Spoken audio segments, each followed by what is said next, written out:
garras, dentes e uma fome incontrolável. O maior leão já encontrado vivo no mundo moderno foi o responsável por tirar 6 vidas humanas em apenas 2 meses. Registrado medindo 3 metros e 20 centímetros, esse leão macho não possuía juba e por isso foi confundido com as leoas do seu bando. Mas sua maldade e comportamento fez com que muitos acreditassem que, na verdade, ele era a reencarnação de um bruxo. Esse é o Ordinário, e hoje você vai conhecer a história do leão Mifu'e e como ele aterrorizou uma pequena aldeia africana, invadindo casas e espreitando humanos até mesmo à luz do dia. Esse tema foi muito pedido por vocês, então clica logo no botão do like. Se ainda não é inscrito, considere se inscrever. Clique no like e vamos nessa! A história relatada a seguir tem como foco um leão macho que não possuía jubas, exatamente como a dupla devoradora de homens de Tsavo, que temos vídeo aqui no canal. Até o fechamento desse roteiro, a ciência não possuía uma explicação aceita pela maioria acadêmica do porquê raros leões machos sem jubas aparecem na natureza. Entre as hipóteses mais aceitas estão a evolução gerada pelo elevado clima do local, uma espécie antiga e independente das demais, ou uma mutação genética que ainda não foi mapeada.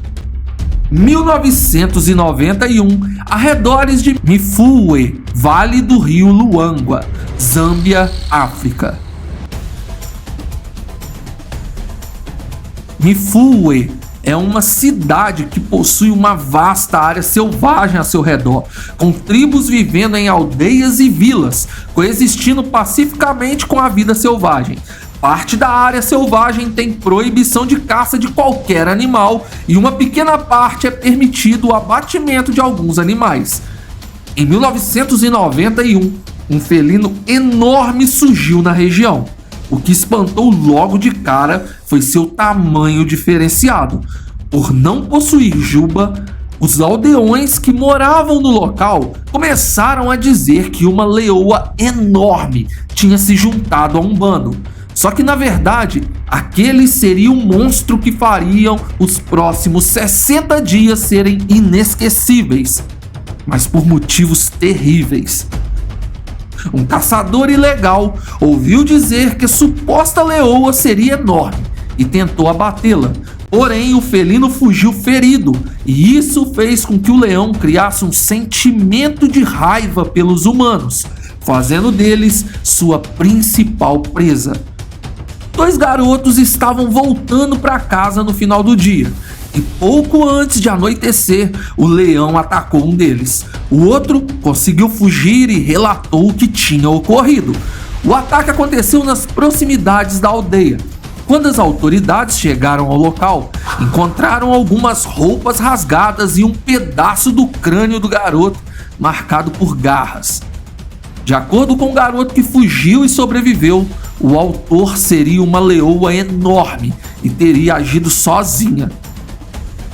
As buscas pelo felino, que eles ainda acreditavam ser uma fêmea, começaram imediatamente. E guardas florestais de uma das reservas viu o leão e verificou que não era uma fêmea, mas sim um macho sem juba. E ele era muito grande, o maior que já tinha visto. O guarda florestal estava sozinho, mas tentou capturá-lo com o auxílio de um dardo tranquilizante, que não parou o animal e mais uma vez ele fugiu. O segundo ataque foi a uma mulher.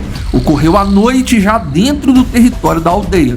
O leão quebrou a porta de sua cabana, a executou ali dentro e arrastou sua presa para quilômetros longe dali. Muitos aldeões viram a cena, porém era noite. Na época, não havia iluminação elétrica que os guiasse até a cidade para chamar a ajuda. E encarar o escuro poderia fazer deles outras vítimas. Eles também não possuíam armas, apenas facas comuns para cozinhar e pescar, e enfrentar uma fera enorme na escuridão da noite. portando apenas pequenos objetos em sua defesa, os fizeram recuar e se trancarem em suas cabanas. No dia seguinte, as autoridades foram avisadas e decidiram que até pegarem o devorador de humanos, ninguém poderia sair de suas casas depois do anoitecer. As portas e janelas das casas deveriam ser cercadas com vegetação espinhosa e tochas para evitar mais ataques. Guardas foram colocados de tocaia em cima das árvores para tentar abater o leão, que naquele momento era referência de grande perigo. Com o medo instalado no local, um garoto disse ao seu amigo durante o dia que à noite ele iria atrás do leão sozinho e seria o herói. A noite chegou e um dos meninos, muito preocupado com seu amigo, saiu escondido para averiguar se o colega estaria em sua cabana, mas no meio do caminho foi atacado pelo leão que já estava à espreita. Um dos guardas viu a cena e atirou para o alto, pois teve medo de mirar errado e acabar acertando o menino devido à escuridão noturna. O leão fugiu imediatamente, porém o garoto não resistiu aos ferimentos que foram profundos, sobrevivendo apenas 2 horas depois do ataque. Após o terceiro ataque, alguns caçadores foram autorizados pelo governo a se juntar aos guardas na tentativa de abaterem o leão. Porém, só havia uma testemunha ocular que tinha dito que o felino era um macho sem juba, o funcionário da reserva. As pessoas da aldeia ainda acreditavam ser uma leoa baseado em sua aparência. O guarda que viu o leão atacar a terceira vítima disse que pela escuridão ele não conseguia averiguar o gênero do felino, mas que realmente ele era muito grande para se tratar de uma fêmea. Isso fez com que os caçadores que estavam ali para ajudar atrapalhassem, porque eles começaram a executar todas as leoas grandes que encontravam, fazendo um grande massacre, e por isso foram expulsos do caso. Até que 2 caçadores que estavam na área liberada para caça avistaram um leão macho enorme e sem juba. Tentaram então caçá-lo por 1 semana, mas ele fugiu de todas as armadilhas.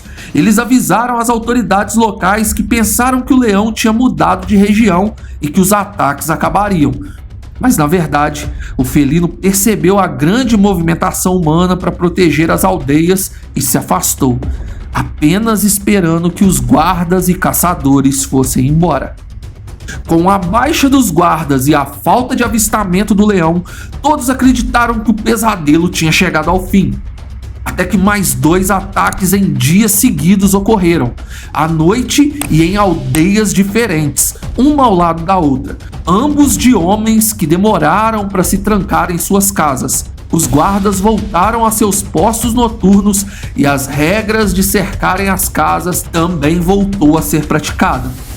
O leão continuou a entrar nas aldeias à noite, mas não conseguia invadir nenhuma das cabanas devido às tochas e espinhos colocados. Ele fugia todas as vezes que um dos guardas tentava acertar um tiro. Foi aí que o felino mudou sua tática. Ao invés de atacar à noite, ele entrou em uma aldeia bem à luz do dia, quando não haviam guardas e quando as portas e janelas estavam abertas. Ele abateu mais uma mulher entrando em sua cabana e depois de se alimentar, ele pegou uma bolsa de roupas que estava na cama, saiu arrastando a bolsa e espalhando algumas das roupas pelo chão, parando para rugir e brincar com aquelas roupas furtadas. Ele se escondeu na mata e no dia seguinte foi visto por aldeões rugindo e brincando com a mesma bolsa de roupas que já estava em frangalhos.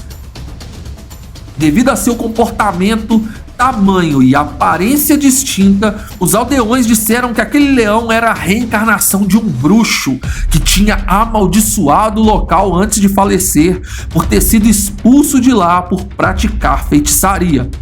O caçador californiano Wayne Hosek estava na região e ouviu os rumores de tal leão. Ele ofereceu seus serviços gratuitamente ao governo local e seu pagamento seria a carcaça do animal caso ele conseguisse abatê-lo. Por 3 semanas, Hosek ficou acampado na mata, usando filhotes de búfalos e um pedaço de carne de hipopótamo que ele encontrou sem vida como isca para o felino. Por 2 vezes ele avistou o leão de longe, mas não atirou para que ele se aproximasse mais e a chance de acerto aumentasse. No final de 3 semanas e a quase 60 dias após o primeiro ataque, Hosek abateu o leão, que teve seu corpo cuspido e chutado pelas pessoas da tribo, pois eles afirmavam que aquele seria um bruxo e não um animal comum. O animal empalhado ficou com o caçador por quase 7 anos, que em 1998 doou o exemplar ao Museu de Ciências Naturais de Chicago, onde estão os famosos leões de Tsavo, que não possuíam juba. O leão é enorme, o maior já abatido no mundo moderno, com 3,20 metros de comprimento, 1,20 metro de cernelha e, quando abatido, ele pesava 249 quilos. O leão de Mifulwe registrou sua história em terras africanas e ainda deixou um grande mistério: de onde ele teria surgido e por que não haviam outros como ele naquele local. Deixe sua opinião nos comentários e se você sabe mais alguma coisa sobre o leão Mifulwe, nos conte aqui também. Não saia do vídeo sem deixar o seu like e se inscrever nesse canal. Conhece nosso novo canal sobre histórias de terror? Veja o link no comentário fixado e vai lá se inscrever e conferir o conteúdo. Se ainda não viu o nosso vídeo sobre os leões de Tsavo, a sombra e a escuridão, vai lá conferir. Obrigado por assistir. Fui!